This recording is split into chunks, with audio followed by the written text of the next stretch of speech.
Salut tout le monde, bon retour sur Verisme TV. Quel plaisir de vous faire une vidéo là, bien tranquillement, où on va parler de physiologie, mais aussi un petit peu de philosophie. J'ai pas envie de pousser un coup de gueule, c'est pas un coup de gueule, mais c'est une remise à plat des choses, remettre l'église au centre du village, comme on dit, par rapport à la testostérone. Vous savez, on parle beaucoup de testostérone dans le monde du développement personnel, dans le monde de la santé également. Et il y a une grande mouvance autour des perturbateurs endocriniens. Et loin de moi l'idée de dire qu'il ne faut pas s'intéresser à ça, mais je pense qu'il y a des facteurs beaucoup plus importants au niveau comportemental, plutôt qu'au niveau des compléments alimentaires par exemple, à prendre en compte. Tout d'abord, en premier, dans l'ordre des priorités, en haut de la pyramide, et c'est ce que je vais vous exposer aujourd'hui.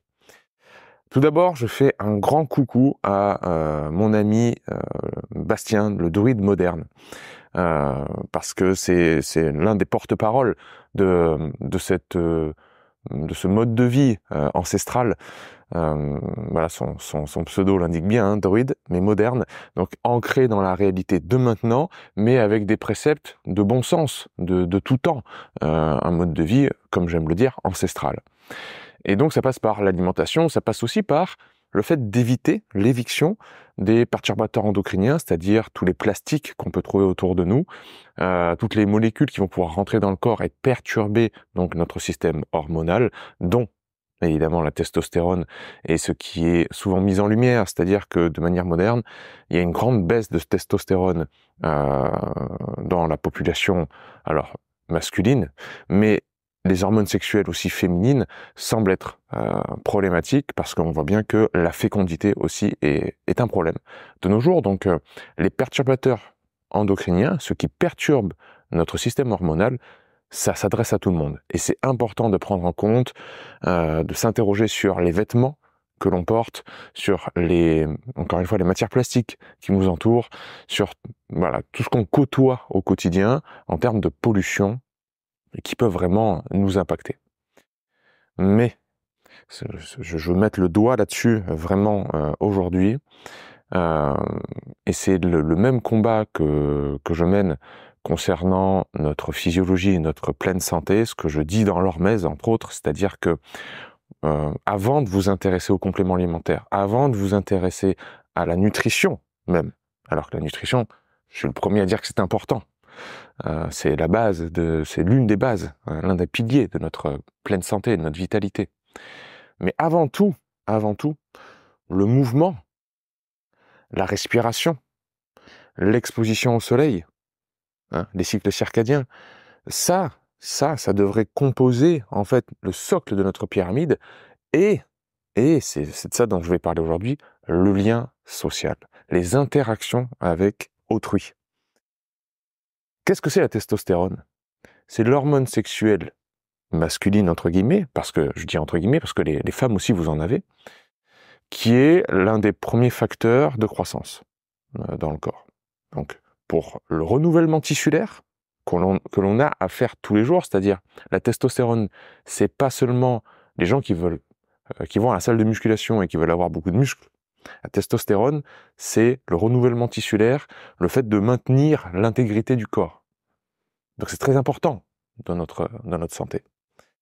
Cette hormone-là, sécrétée donc une petite partie dans les glandes surrénales et une grande partie donc au niveau des testicules pour les hommes. Donc pour les femmes, ça va être uniquement dans les glandes surrénales, par les glandes surrénales. Cette testostérone-là, elle est formée à partir du cortisol, à partir du cholestérol. Et le cholestérol, c'est le même précurseur que le cortisol. Donc il y a une compétition entre cette hormone du stress qui est le cortisol et la testostérone. C'est la même brique de base, ok? Le cholestérol. À partir du cholestérol, on va faire des hormones stéroïdiennes, dont nos hormones donc sexuelles, testostérone, progestérone, etc. Et aldostérone aussi, qui est une hormone très importante pour la rétention, l'équilibre en tout cas des minéraux dans le corps.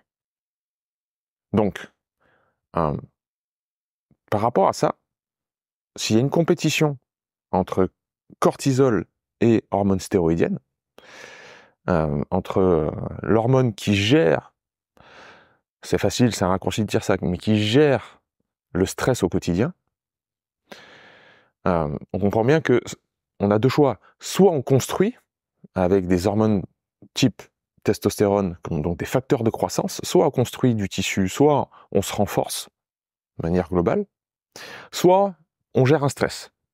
C'est-à-dire, c'est de manière ancestrale encore et archaïque, soit on combat un tigre toute la journée, élévation du cortisol, stress. Le tigre, ça peut être, encore une fois, une situation stressante qu'on en a de manière moderne, hein. Donc ça peut être au boulot, le stress de l'argent, le stress d'un loyer à payer, le stress dans les relations sociales et émotionnelles, etc.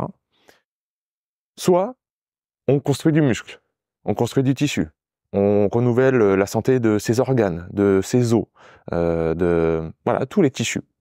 Okay. Donc c'est soit l'un, soit l'autre. Donc là, il y a une gestion du stress tout d'abord qui doit être faite.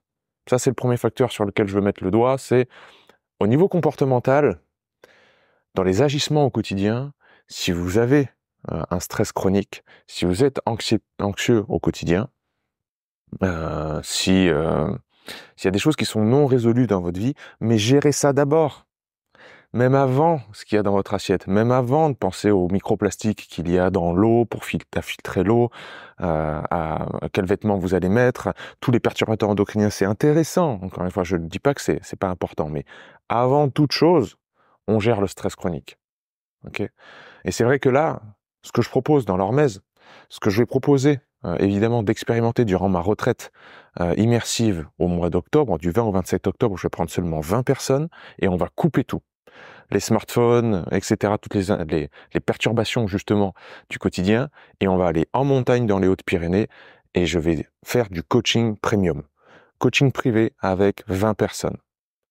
Donc là, ça va être mes recommandations, mes conseils pour chacun, afin que tout le monde après reparte de cette retraite, en sachant quoi manger, comment s'entraîner, comment faire des bains froids, comment méditer, comment respirer, etc. Donc, pour candidater à la retraite, il reste encore quelques places, vous pouvez le faire, du 20 au 27 octobre. Mais vraiment, je veux dire que ce que j'aime dans l'hormèse, c'est le comportement. C'est-à-dire, ça vous donne les responsabilités de faire au quotidien les bains froids, les respirations, l'exercice physique, la méditation, afin de toucher directement au terrain. Et là, c'est beaucoup plus puissant que simplement filtrer son eau. Okay. Donc, gestion du stress, number one. Numéro 2, la testostérone. Je vous mettrai des études scientifiques en lien. Ça a été souvent relevé par le neuroscientifique de Stanford, qui a un célèbre podcast, qui est le professeur Andrew Huberman. La testostérone, c'est l'hormone qui va être sécrétée en période de compétition. Une compétition saine, une compétition entre hommes ou femmes, d'ailleurs. Il n'y a pas de... Hein, c'est pas genré, la compétition. Vous faites un jeu, ça a même été étudié dans les jeux vidéo, pour vous dire. Vous faites un jeu, vous vous amusez, vous essayez de gagner contre un adversaire, mais c'est pas négatif de dire ça. Ça fait partie du jeu de vouloir gagner. Donc vous faites une petite compétition, vous avez des interactions sociales, le niveau de testostérone augmente. Ben oui, parce que nous sommes des animaux à la base. On vit dans la nature, on a des compagnons de jeu et de vie, et il y a en nous ce sentiment de s'amuser à vouloir gagner une compétition. Et ça, je pense que de nos jours, c'est décrié, c'est mal compris, et on essaye de toujours nous dire t'inquiète pas, t'as aussi gagné, personne n'a perdu. On aplanit les choses et les compétitions, entre autres, les jeux, on donne des médailles en chocolat. Et finalement, dans ce monde où tout se vaut, il n'y a plus de frustration à perdre un jeu. On a effacé en fait la compétition saine qui pouvait exister entre les individus. Et je trouve ça vraiment dommage. C'est ce que j'ai essayé de recréer au Congrès du potentiel humain, c'est-à-dire des moments où vraiment on se sent nul, quoi. Les autres sont beaucoup plus forts que nous et on a envie de se pousser au challenge, de se dire mais moi aussi j'ai envie de gagner contre la personne qui est à côté de moi, j'ai pas envie de perdre. Mais ça n'a rien de négatif de dire ça, de vouloir gagner. Donc vraiment remettre les choses dans leur contexte. Moi c'est vrai que la naturopathie est un des piliers de ma pensée, ça a été une de mes formations les plus puissantes dans mon parcours. Naturopathie, ça veut dire suivre la voie de la nature. Dans la nature, les lionceaux, ils apprennent la survie en jouant entre eux. La maman lionne les laisse jouer et se mordiller pour comprendre que l'écrou, ça fait mal. Pour comprendre comment faire tomber un adversaire. Il y a de la compétition partout dans la nature. Ça joue, ça apprend. Parfois ça tue, parfois ça meurt. Mais c'est ça en fait la vie. C'est ça la nature. Et c'est dans ces moments de compétition-là qu'on a un boost de testostérone. Donc, mettez-vous à jouer. Prenez le temps d'aller faire des sports collectifs. Les études que je vais vous mettre ont étudié notamment les sécrétions de testostérone avant un match de rugby, après un match de rugby. Faites des sports collectifs. Faites des sports aussi individuels. J'adore le tennis. Jouez au tennis. Au tennis, on ne joue pas juste pour taper la balle. Au bout d'un moment, on fait un match et on essaye de battre l'adversaire. Et on est frustré quand on envoie la balle dans le filet. C'est bon la frustration. C'est ce qui va augmenter la plasticité neuronale. C'est ce qui va augmenter le fait que vous allez faire des nouvelles connexions dans votre cerveau parce que vous êtes face à un problème et que vous essayez de le résoudre. Mais si vous touchez pas cette frustration de ne pas savoir résoudre un problème, vous n'avez pas les facteurs de croissance derrière. C'est ça l'hormèse. C'est ça la croissance. Okay. Donc, la compétition saine, pas vouloir absolument détruire tous ses adversaires avec une envie égocentrique. C'est juste s'amuser par le jeu et vouloir gagner la partie. C'est tout.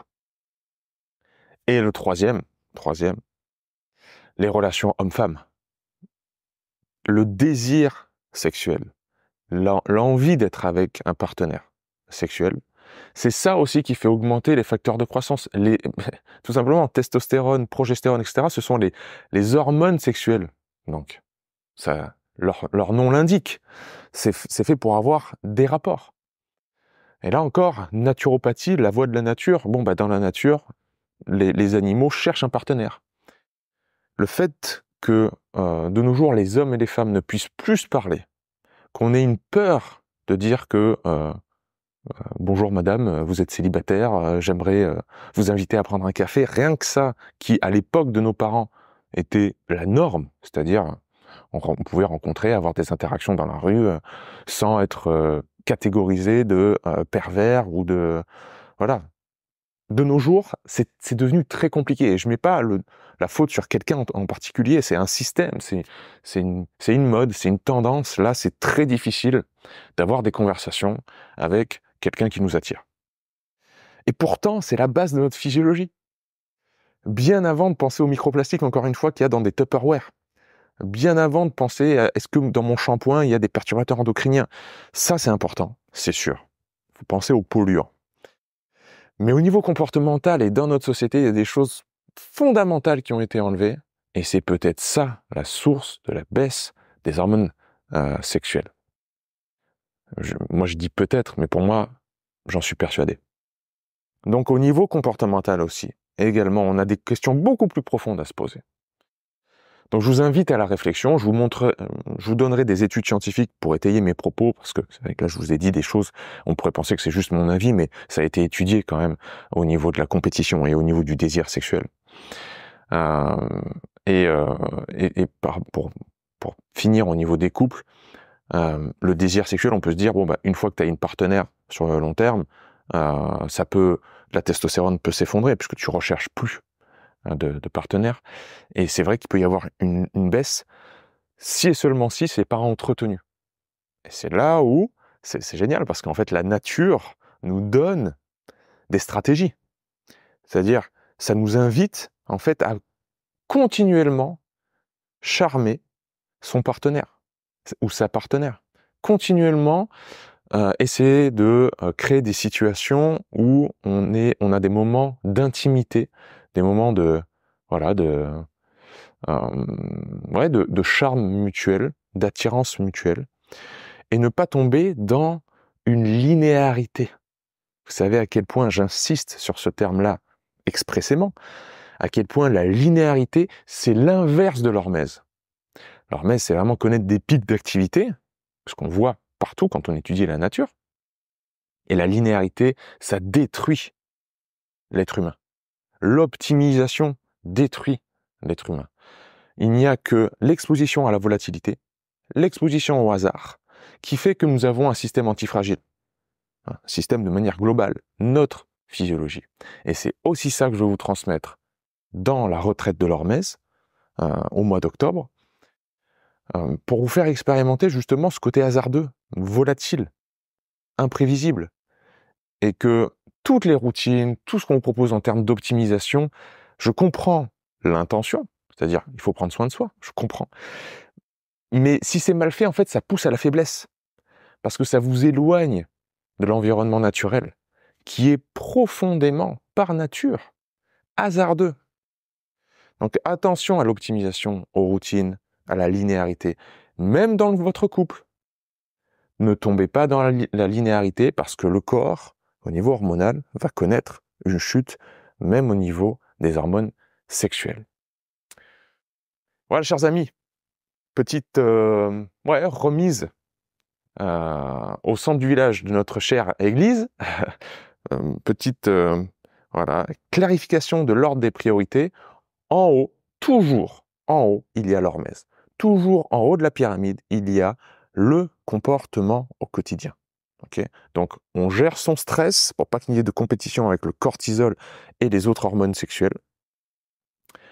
Compétition saine au quotidien avec des partenaires de jeu, des partenaires de vie, des amis, des membres d'un même club de sport ou autre.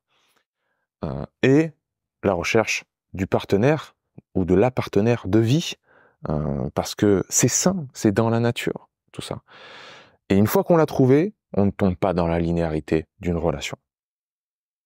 Si vous respectez l'aventure que nous propose la nature, la vie, il n'y a pas de problème pour vos hormones sexuelles, votre testostérone.